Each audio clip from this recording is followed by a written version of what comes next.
سلیمان علیہ السلام جن کے بارے میں اللہ نے 19ویں پارے میں سورہ نمل کے اندر بڑا تذکرہ فرمایا، حضرت سلیمان علیہ السلام نے اسی جگہ پر بیٹھ کر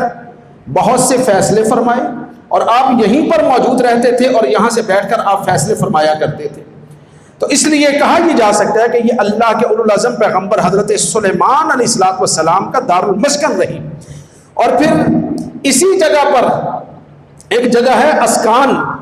وہ اس وادی کو کہا جاتا ہے کہ جہاں پر اللہ تبارک و تعالیٰ نے سورہ نمل کے اندر ہی یہ بات بیان فرمائی کہ جب حضرت سلیمان علیہ السلام کا لشکر جا رہا تھا تو لشکر جاتے جاتے بڑی دور، تقریباً یہ علماء نے لکھا ہے کہ تقریباً 3-3.5 میل کے فاصلے پر ایک چیونٹیوں کا لشکر جا رہا تھا۔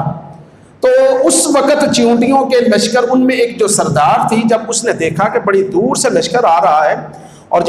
جس طرح کہتے ہیں نا پنجابی کے اندر توڑا پھوڑتا آ رہے ہیں، تو وہ لشکر جب آ رہا تھا نا، تو اس اللہ تبارک و تعالیٰ نے اپنی چھوٹی سی مخلوق کو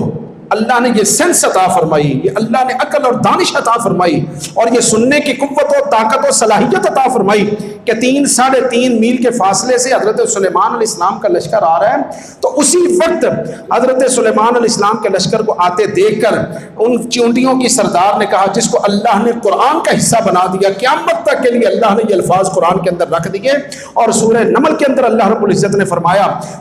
یا ایھا النمل ادخلوا مساکنکم لا یحطمنکم سلیمان وجنودہ وہم لا یشعرون۔ اے چیونٹیوں، ساری کی ساری اپنے بلوں میں داخل ہو جاؤ، حضرت سلیمان علیہ السلام کا لشکر آ رہا ہے، کہیں ہمیں روندتا ہوا نہ چلا جائے اور ہمیں اپنے پاؤں تلے جو ہے نا مارتا ہوا نہ چلے جائے۔ حضرت سلیمان علیہ السلام نے 3-3.5 میل کے فاصلے پر اس چیونٹی کی، حالانکہ آواز نہیں ہوتی ہے، ہمیں تو نہیں سنائی دیتی، ہمارے پاؤں تلے آ کر روزانہ پتہ نہیں کتنی ہزاروں کی تعداد میں یہ چیونٹیاں روندی جاتی ہیں، لیکن اللہ نے اپنے نبی کو حضرت سلیمان علیہ السلام کو یہ طاقت، یہ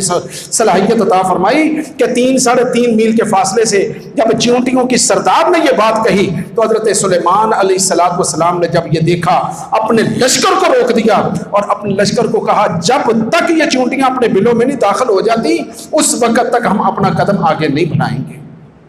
یہاں سے علماء نے ایک بات یہ بھی لکھی ہے، یعنی ایک ضمن میں بات عرض کرنے لگا ہوں کہ علماء نے یہ بات لکھی ہے کہ اگر سلیمان علیہ السلام پیغمبر ہیں اور ان کو 3-3.5 میل کے فاصلے سے چیونٹیوں کی آواز سنائی دے سکتی ہے، تو ہمارے پیارے آقا انعامدار، ہادی غمگسار، نبی الانبیاء، حبیب کبریا، جناب احمد مجتبیٰ محمد مصطفیٰ، سب کہیں صلی اللہ علیہ وسلم، ہمارا یہ درود پاک یہاں سے بیٹھ کر پڑھنا، اگر سلیمان علیہ السلام 3 میل کے فاصلے سے چیونٹیوں کی آواز سن سکتے ہیں، تو جو نبیوں کے سردار ہیں، جو سارے نبیوں کے اللہ تعالیٰ نے ان کو رحمت للعالمین بنایا ہے، خاتم النبیین بنایا ہے، جب وہ اپنی امت میں سے کسی کا درود پاک کہیں سے بھی پڑھا جائے تو اللہ تبارک و تعالیٰ نے ان کو طاقت عطا فرمائی ہے، بے شک وہ دنیا میں موجود ہوں یا اس دنیا سے رخصت فرما چکے ہیں، اللہ تبارک و تعالیٰ اپنے محبوب صلی اللہ تعالیٰ علیہ وسلم تک آپ کے امتی کا درود پاک ضرور پہنچاتا ہے۔ اور نہ صرف حضور سنتے ہیں بلکہ سرکار فرماتے ہیں میں سن کر اس کا جواب بھی عطا فرماتا ہوں۔ ہم بڑے خوش نصیب ہیں کہ ہمیں اللہ نے یہ محبوب نبی عطا فرمائے، سید الانبیاء نبی عطا فرمائے کہ ہم دور و نزدیک بھی اللہ کے محبوب صلی اللہ علیہ وسلم پر درود شریف پڑھیں تو اس یقین کے ساتھ پڑھیں کہ ہمارا یہ درود پاک رائگاں نہیں جاتا ہے، آپ کا ذکر کرنا رائگاں نہیں جاتا ہے، بلکہ یہاں سے بیٹھ کر ہم صلی اللہ علیہ وسلم کہتے ہیں تو اللہ تبارک و تعالیٰ اپنے محبوب تک درود پہنچاتا بھی ہے اور سرکار ہمیں اس کا جواب بھی عطا فرماتے ہیں۔ تو اس لیے اللہ حضرت نے کہا نا، کیا خوب کہا، دور و نزدیک کے سننے والے وہ کان، دور و نزدیک کے سننے والے وہ